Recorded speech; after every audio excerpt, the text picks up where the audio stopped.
Lesson number 2. It's an important one. We all have a creation story to tell. No matter who we are, where we come from, we are people who journey. We long for community. We long for oneness with the sacred. We long to be seen and known and to see and know the world around us. Part of the human journey is knowing what it means to grieve, to celebrate, to get lost and be found again and again. If it weren't so, we wouldn't be human. We have to be honest about our own stories, about our own trauma, about these collective stories that we tell, right? It's not just our own stories, but it's these collective stories. And I want us to understand something. We're not taught this often in America or in Western ideals, but our life is not just a series of ticks on a timeline. We live in cycles. We live in seasons, right? It's a cyclical way of being. And so we have to remember that as we learn our own stories, as we tell our own stories, as we ask what healing means. So why is storytelling important? There's this beautiful definition of the word story. It is an account of past events in someone's life or in the evolution of something. So we're telling our own story, and then we're also telling whatever story we're a part of, our collective story. And I love that definition of the word story because it speaks to our capability of evolving. We get to change. We get to re-examine our story. We get to tell it a different way. We get to ask questions.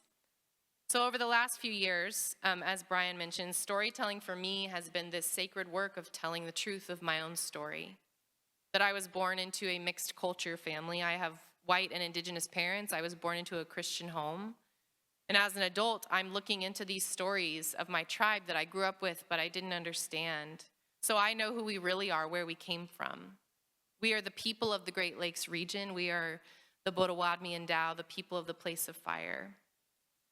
And when I began telling that part of my story and claiming all of who I am, I began learning what it means to be me. I began to evolve, to transform. I began to name things so that I can heal. And so that's part of my story. That's what I bring to these spaces. And I believe that we have ripple effects. We have these ripple effects of our life that stretch through our stories throughout time. And there's an important thing to consider, even about our own personal story. What are our stories rooted in? Are they rooted in love and solidarity and connectedness? Are they rooted in hate? Are our stories riddled with trauma? Is our story plagued with things like colonization and white supremacy? We live in America, we are affected by those things. So yes, we are affected by colonization and white supremacy in one way or another. And we have to remember the creation story of America, like I shared earlier, like you heard earlier today. We have to come to terms with the story of America and what it is and what it isn't and what it could be.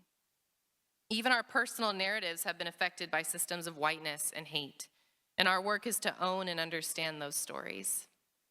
There is a long-standing history of demonizing those who have a relationship to the land. That's one story that we tell. Look to the Salem witch trials, where women who were communing with nature and the land were evil, were put to death for it. Or look to missionary conquests all over the world that villainize other cultures for using things like plant medicines. Look to the history of treatment towards indigenous peoples, how we have been considered savage or uncivilized for not accepting the God of the white man. So what stories are we telling about each other? We remember that stories are alive and that telling the truth means honoring and struggling with our own story and holding each other's stories with tenderness and care. So that's lesson number 2. Lesson number 3, white American Christianity is complicit in colonization. I want to read you something from my book Native that kind of talks about this. Sometimes when we go to church on Sundays, I take my Citizen Potawatomi Nation coffee mug with me. I wear my beaded earrings and a shirt that says phenomenally indigenous across the front. And as I drink my coffee out of that mug and listen to the worship band play song after song, I begin to question things. Should I have left my nativeness at the door? Should I stop bringing my indigenous identity into a space that doesn't see or value it? The white evangelical church in America has told us again and again that we must assimilate, that if we place our identity alongside our faith, we are disgracing the gospel with our sin. We are idolaters who have no place in the church. I grew up in a church culture that rewarded people-pleasing, that punished those who asked too many questions, that pushed out those who seemed too angry or who grieved too long.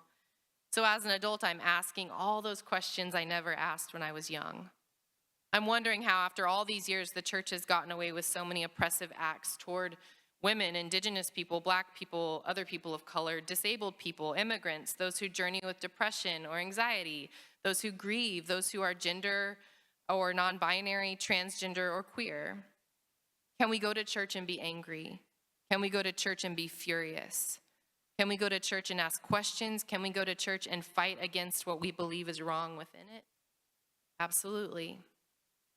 Those of us who are angry cannot wait for the church to give us permission, because white supremacy will never give the oppressed permission to be angry. Barbara A. Holmes is an incredible writer, and she wrote an essay on anger, and this is what she said. For people of color, anger wakes us up from our daze and desire to fit in no matter the cost. So when my anger finally woke me up, I realized that walking into church with my Potawatomi coffee mug was a small necessity. Asking questions is the thing that will keep me going, and my everyday reality is that anger and hope are co-laborers, just as it is the reality for so many people who are working to decolonize. For many, that anger led to movements like Empty the Pews, which was a movement to encourage people to leave abusive church institutions. Or we had Church Too, which was started by poet Emily Joy and Hannah Pash, which was a movement that called out sexual abuse within churches against women and children. Many people are asking if this colonizing church can look any different than it has in the past, and I believe that if it is ever going to look different, the church has to see its complicity in white supremacy throughout the centuries. It has to look at its own legacy, and it has to own that legacy. The church must see that it has partnered with capitalistic empire for far too long. The church must find a new way, or the anger that so many of us experience will go unseen, and the church will continue to go unchecked. So the real question is, who gains life when we deconstruct these systems of whiteness and white supremacy and toxic patriarchy? Everyone. Who loses out when we refuse to take a deep look at our own toxic systems? Everyone. For the average middle-class white person in the church today, that lack of knowledge about our history of colonization, it means that relationships that bring transformation are not available. Without these conversations, without those people, those churches, they're going to miss out on opportunities for transformation. Like we heard earlier, you trade relationship for capitalism.